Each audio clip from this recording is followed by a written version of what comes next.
भगवान थोड़े समय के लिए सामने नहीं आए, पर मन में ऐसा भाव है कि बहुत समय बीत गया,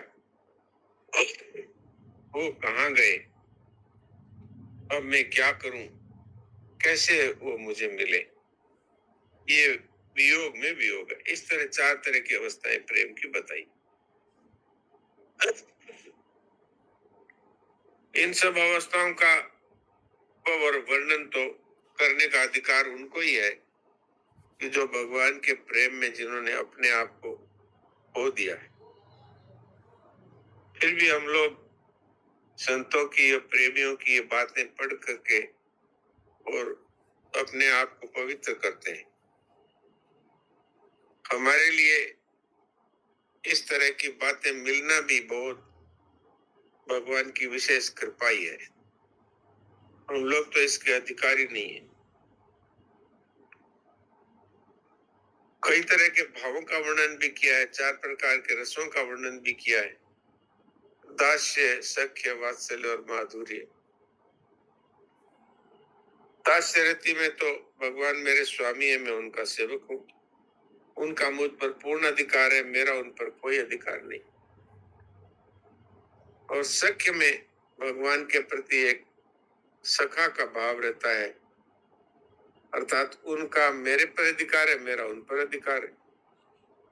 वात्सल्य में भक्त का ये भाव रहता है कि भगवान की मैं माता हूं या उनका पिता हूं, अथवा वो मेरे शिष्य हैं, मैं उनका गुरु हूं। तो जिस तरह से नंद बाबा यशोदा मैया कन्हैया का ख्याल रखते हैं, ऐसा ही इसमें बच्चे के रूप में भगवान को प्रेम किया जाता है। माधुर्य में राधा जी और कृष्ण जी का उदाहरण दिया जा सकता है। इसमें भगवान के ऐश्वर्य की विस्मृति हो जाती है। एक प्रकार से दोनों एक होते हुए भी अलग है, अलग होते हुए भी एक है। ये चिन्मय प्रेम तत्व है, इसका रस अलौकिक है।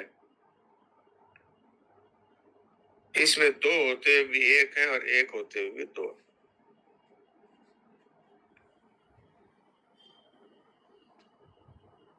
इसके बाद भगवान है वो जो इस तरह से अपने समर्पित हो जाते हैं। अब एक इस 58वें श्लोक में भगवान एक तरह से श्लोक के आधे हिस्से में तो ये कहते हैं कि जो इस तरह से मेरी शरण हो जाता है वो मेरी कृपा से तर जाता है। और फिर एक प्रकार से अर्जुन के माध्यम से ये बात कही जा रही है कि अगर अहंकार के कारण मेरी बात नहीं सुनता है तो तेरा पतन हो जाएगा।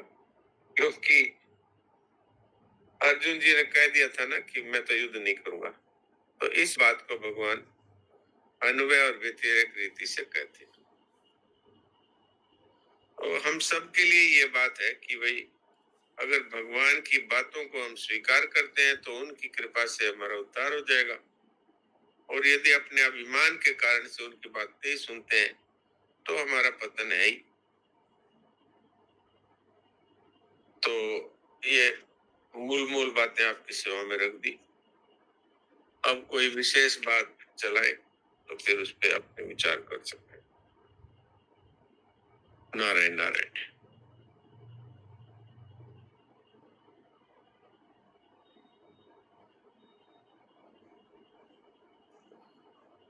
डॉक्टर साहब, गीता का सार शरणागति कोई बताया, इतनी जैसे सुनते हैं तो एकदम आसान भी लगती है, तो अब थोड़ा इसको और सरल भाव से हम लोगों को बताओ, ताकि ये 56 से 66 पढ़ने का सबको सौभाग्य मिल रहा है और सब भक्ति योगी है हम लोग। तो थोड़ी शरणागति पूरी तरह ग्रहण कर लें। अब ये तो नहीं है भाई, शरणागति होना तो चाहते हैं, कहाँ रुकावट है या हम लोगों के कहाँ जैसे कहाँ अटके हुए हैं, थोड़ा और कर दो ताकि थोड़ा और जैसे पूरी तरह शरणागति ग्रहण कर लें। शरणागति है, उसको अगर कोई कठिन मानता है तो वास्तव में बड़ी भूल करता है। क्योंकि शरणागति को महाराज जी ने गाय घाट बताया। शरणागति है उन लोगों के लिए है जिनसे कुछ भी पार नहीं पड़ती, जो न तो ठीक प्रकार से निष्काम कर्मियों के अपने आप को पात्र मानते हैं, और ज्ञानियों की तो बात ही छोड़ दो, क्योंकि उसको तो ज्ञान के पंथ कृपाण के द्वारा हमने समझा हुआ है। यद्यपि महाराज जी ने तो उसको भी बहुत सरलता से बताया गीता जी में। और भक्ति के लिए ये कह देते हैं कि भाई कहाँ हम तो संसारी आसक्त जीव है और कहाँ भगवान है, तो हमसे तो कुछ भी पार नहीं पड़ती। इस तरह से जो मन में तो निराशा रखते हैं, लेकिन हृदय में ये भाव है कि हमें तो किसी भी प्रकार से परमात्मा का प्रेम मिल जाए, तो उनके लिए शरणागति है सबसे सरल उपाय। जैसे गांव में पहले, अभी तो नल लग गए हैं शहरों में और गांव में भी, पहले तो कुएं थे और गांव के बाहर तालाब होते थे। तो स्त्रियां है वो गांव के बाहर तालाब से घड़े भर करके लाती थी। तो तालाब में सीढ़ियां होती थी, सीढ़ियों से नीचे उतर करके भर लेते थे। लेकिन एक घाट ऐसा होता था जिसमें सीढ़ियां नहीं होती थी, तो उससे चींटी से लेकर के और हाथी तक सब उस पे आराम से पानी पी सकते थे, क्योंकि उसमें सीढ़ियां नहीं थी। वो जो सीधा जमीन से ही जल तक सीधा रास्ता था। तो ऐसे शरणागति है ये वास्तव में गाय घाट है। तो इसमें कीड़ी से हाथी तक, अर्थात पापी से लेकर के और बहुत बुद्धिमान और पुण्यात्मा तक सब इस गाय घाट से जल पी सकते हैं, अर्थात परमात्मा की प्राप्ति कर सकते हैं। और शरणागति में भगवान कहते हैं कि सारी जिम्मेवारी मेरी है, खाली आपको तो इतना ही करना है, हे प्रभु मैं आपका हूँ, हे प्रभु मुझसे ये साधन भजन है ठीक से हो नहीं पा रहा, एक आपके सिवाय मेरा कोई सहारा नहीं है। बस इतनी शर्त है कि शरणागत का अपना करके कुछ नहीं होता, और उसको अपने लिए परमात्मा के सिवाय और कुछ नहीं चाहिए। ये दो बातें शरणागति में मुख्य है, और ये हम सब कर सकते हैं। अगर हमारे मन में ये भाव है कि हमें तो परमात्मा का प्रेम प्राप्त करना है, तो ये दो बातें बहुत सरल हो जाती है, क्योंकि उद्देश्य तो पहले बनना ही चाहिए ना। हमारे तो इतना ही है, शरणागति की प्राप्ति के लिए इतना ही उद्योग काफी है कि हे प्रभु मुझसे नहीं हो पा रहा, लेकिन मैं आपका प्रेम प्राप्त करना चाहता हूँ या चाहती हूँ। बस इतना होने के बाद में अपने आप ये दो बातें जीवन में आ जाएगी, इसमें कोई कठिनता नहीं होगी। क्या कि जो कुछ है वो आपका है, मेरा कुछ नहीं। और जो कुछ भी संसार में है मुझे कुछ चाहिए नहीं, मुझे केवल आपका प्रेम चाहिए, बस।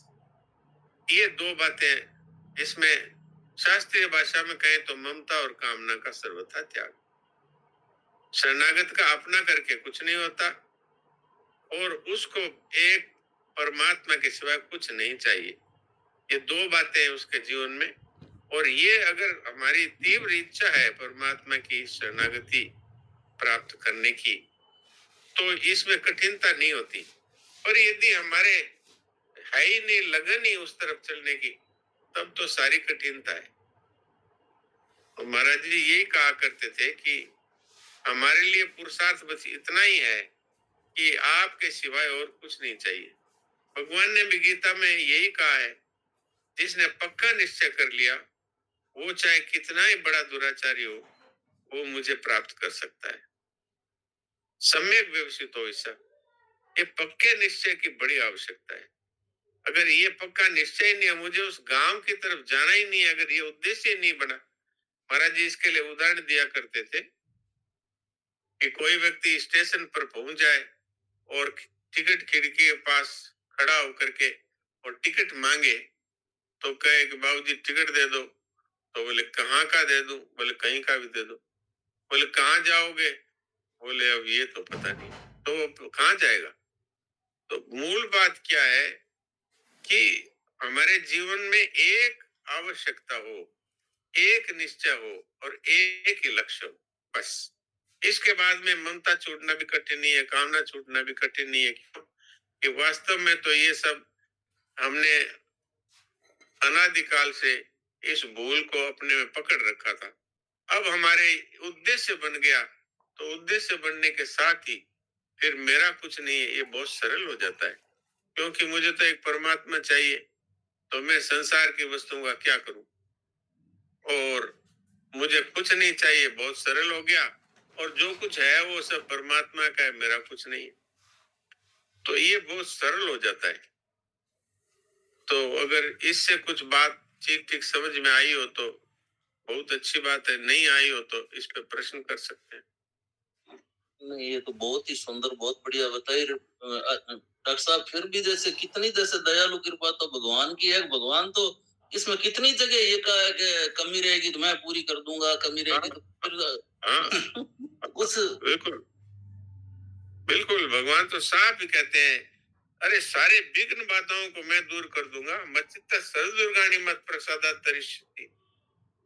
भाई तू खाली मेरे शरण हो जा, उसके बाद जितनी विघ्न बाधाएं हैं, चाहे वो साधन संबंधी हो, चाहे वो पारिवारिक हो, चाहे वो सांसारिक हो, सब के सब भगवान कहते हैं मैं दूर करूंगा।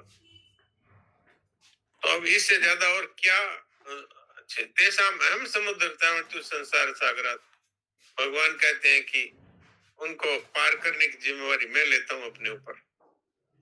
पर कम से कम हमारा ये निश्चय तो पक्का होना चाहिए ना कि भाई हमें तो परमात्मा का प्रेम प्राप्त करना है, बस। हमें और कुछ नहीं चाहिए, इतना तो चाहिए ना। अब संसार भी चाहिए और परमात्मा भी चाहिए, इस तरह दो नाव में भटकते भटकते कितना काल बीत गया, इस जीवन का भी और पीछे कितने जन्म बीत गए, इसकी तो कोई गिनती नहीं है। तो अब ये है कि इतनी सी बात हमारी तरफ से होनी चाहिए कि हमें एक परमात्मा ही चाहिए और कुछ नहीं चाहिए। अभी चाहे सारा का सारा भगवान ले लो, बस आपका प्रेम मुझे मिलना चाहिए, बस इतनी। इसी का नाम सच्ची शरणागति है जी। अच्छा, कोई किसी को जरूरी बात रह गई हो तो? नहीं तो समय हो गया, किसी ने पूछा नहीं था इसलिए मैंने थोड़ी बात करी। प्रणाम डॉक्टर साहब, प्रणाम। हाँ प्रणाम दायमा जी। हाँ दायमा जी को बोलने दीजिए, फिर प्रीति जी आप बोल। हाँ दायमा जी, वो बहुत ही सुंदर तरीके से आपने सारी बात को रखा है। ये जी। प्रेम संबंध की विशेष बात में ये चित्त से सब कर्म भगवान के अर्पण करने से संसार जी। से नित्य वो हो जाता है जी और भगवान के परायण होने से नित्य योग प्रेम हो जाता है। और इसमें दूसरे नंबर की जो टिप्पणी है, इसको जरा आप अपने शब्दों में सरल, आप बहुत सुंदर तरीके से समझाते हैं, ये थोड़ा सा समझाइए कि वास्तव में संसार के साथ कभी संयोग हो नहीं सकता, उसका तो नित्य ही वियोग रहता है। जैसे मन में जी। किसी वस्तु का चिंतन होता है तो वह उस वस्तु का माना हुआ संयोग है, इत्यादि इत्यादि। ये जो है समझाइए। तो इसमें महाराज जी तो बहुत साफ साफ और सरल भाषा में ही बात कह रहे हैं, फिर भी मैं इस पे दोबारा से कह देता हूँ। जी जी जी। ये वास्तव में तो संसार या पदार्थों का कभी हमारे साथ सदा के लिए मिलना हो ही नहीं सकता। क्यों नहीं हो सकता? कि हम तो है अविनाशी, ये सब विनाशी है, और हम है परमात्मा के चेतन अंश और ये सब जड़ है। तो अब जिनकी जाति एकता नहीं है, उसके साथ हमारा कैसे सदा रहना हो सकता है? परदेसी है, वो तो भागा जा रहा है और हम उसके पीछे भले दौड़ते रहे, वो तो हमें छोड़ के चला ही जाएगा। तो ये पूरा संसार है, परदेसी है। हम इस देश के वासी नहीं है, हम उस देश के वासी हैं जहां से लौटकर आना नहीं पड़ता, और हम उस देश के वासी हैं जहां पर किसी प्रकार का दुख है ही नहीं, केवल अनंत आनंद है, अनंत प्रेम है। अब जब तक हम इस दिखने वाले संसार, ये प्राप्त नहीं होता, दिखता है बस, ये दिखने वाले संसार के पीछे जब तक दौड़ते रहेंगे, तब तक ये प्राप्त होने वाले परमात्मा हमको कैसे मिले बताइए? जिसको जिस चीज की लगन है वही तो चीज उसको मिलती है। जय पर जय कर सत्य स्नेहु, सोते ही मिले इन कछु संदेहु। अब हमारा जिसके प्रति पक्का और गहरा हमारा आकर्षण है वही तो हमें मिलेगा। तो संसार के प्रति कितना भी आकर्षण कर लो, ये तो मिलने वाली वस्तु है नहीं। ये तो हमारा इस पूरे इस जीवन का तो अनुभव है ही। और इससे पहले भी शास्त्रों का कहना है कि हम अनादिकाल से संसार के जड़ पदार्थों के पीछे दौड़ रहे हैं और आज तक इनकी प्राप्ति हमें हुई नहीं। और इस जीवन में भी जिसको हमने प्राप्त समझा वो हमको छोड़ करके चला गया। शरीर की कितनी अच्छी बढ़िया अवस्था थी, जवानी थी, बालक अवस्था थी, प्रौढ़ किशोर अवस्था थी, वो सब चली गई। और हमारे कितनी इंद्रियों में शक्तियां थी, वो सारी शक्तियां धीरे धीरे धीरे धीरे चली गई और जा रही है। तो ऐसी चीजों के पीछे दौड़ना तो एक मूर्खता सिवा और कुछ नहीं है। जी बहुत सुंदर, बहुत ही बढ़िया तरीके से समझ में आया डॉक्टर साहब। प्रणाम प्रणाम। आप प्रीति जी बताइए। टाइम हो गया ना, फिर मैं कल पूछूंगी। हाँ, प्रीति जी पूछ लो डॉक्टर साहब को, अभी कह देते हैं कोई नहीं। कई बार देखो पर्सन जैसे अच्छा हो ना तो डॉक्टर साहब को भजन से जो ज्यादा ये जरूरी है, और नहीं पर्सन कई बार काम के होते हैं ना, जब जैसे फिर ऐसा लगता है तो आप पूछ लो, कोई बात नहीं। जी डॉक्टर साहब प्रणाम। नारायण नारायण। अभी हो पाए तो अभी कह देंगे, नहीं तो फिर कल याद रखिएगा। हाँ बोलिए। जी डॉक्टर साहब, जैसे हम साधक संजीवनी के ये 56 से श्लोक पढ़ते हैं शरणागति के, तब हम पढ़ते हैं कि तत्व प्राप्त होने के बाद यदि हमको समाधान नहीं होता है तो हम भगवान के प्रेम की प्राप्ति के लिए हम शरणागत होते हैं। और दूसरी तरफ जैसे आप अभी स्टार्टिंग में बोले कि जब किसी भी तरह से पार न पड़े तो फिर हम शरणागत हो जाए, जब हमारी किसी भी तरह के से बात नहीं बन रही। तो ये और शरणागति तो एकदम उच्च कोटि की बात है। तो मुझे ये दोनों विरोधी बात लगती है। मेरे समझ में ही कोई फर्क है, कमजोरी है, तो प्लीज इसको समझा दीजिए डॉक्टर। ये विरोधी बातें नहीं है।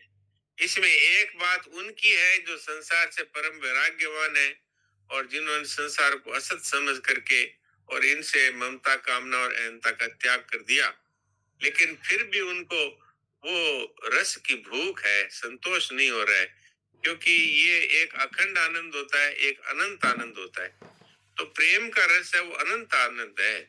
तो इसलिए वो मैं ब्रह्म हूं, इसमें उनको संतोष नहीं होता। एक तो वो साधक है और एक हमारे जैसे ऐसे हैं जिनसे न ममता छूटती, न कामना छूटती, न संसार के भोगों का आकर्षण छूटता, लेकिन फिर भी उनके मन में भी ये लगन है कि हमें वो सुख चाहिए कि जो सदा रहने वाला है, हमें वो आनंद चाहिए जिसमें किसी प्रकार के दुख का मिश्रण न हो, हमें वो परमात्मा का प्रेम चाहिए जो सदा सदा सदा हमें तृप्त कर दे। इस तरह की हमारी रुचि बहुत है। जैसे तुलसीदास जी ने कहा कि मति अति नीच रुचि ऊंची आछी, कि मेरी बुद्धि तो बहुत ही नीची है लेकिन मेरी रुचि है वो बहुत ऊंची है। तो चाहिए अमी जग जुरई न चाची, चाहिए तो मुझे अमृत, लेकिन हालत तो मेरी ये है कि मेरे को छाछ भी नहीं मिल रही है।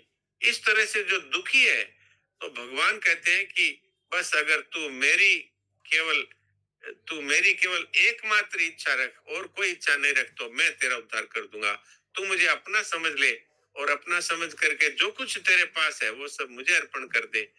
मन, बुद्धि, जो भी कुछ है, सांसारिक सामान कुछ भी है, सबकी ममता कामना छोड़ दे, तो फिर मैं तेरा उद्धार करने के लिए तैयार हूँ। ये दो तरह के साधक है। जी तो सब फिर मेरी स्थिति तो समझो न तो कुछ समझता है, तत्व की तो बात ही बहुत दूर की बात है, लेकिन कुछ प्रेम भगवान का प्राप्त करने की इच्छा बनी रहती है। तो हमको शरणागति की तरफ हम जा रहे हैं। हाँ बिल्कुल, हम लोग तो हैं ही शरणागति के अधिकारी। अब ऐसे ज्ञानी और महात्मा हम लोग नहीं है, हम लोग तो साधारण है, पर हमारे अंदर एक तीव्र अग्नि होनी चाहिए कि हमें एक परमात्मा के प्रेम के सिवा और कुछ नहीं चाहिए। तो वही है कि जग में तो हमको छाछ ही नहीं मिलती, लेकिन हमारी रुचि ये है कि हमें परमात्मा के रूपी अमृत प्राप्त हो, तो फिर हम शरणागति के अधिकारी हो जाते हैं।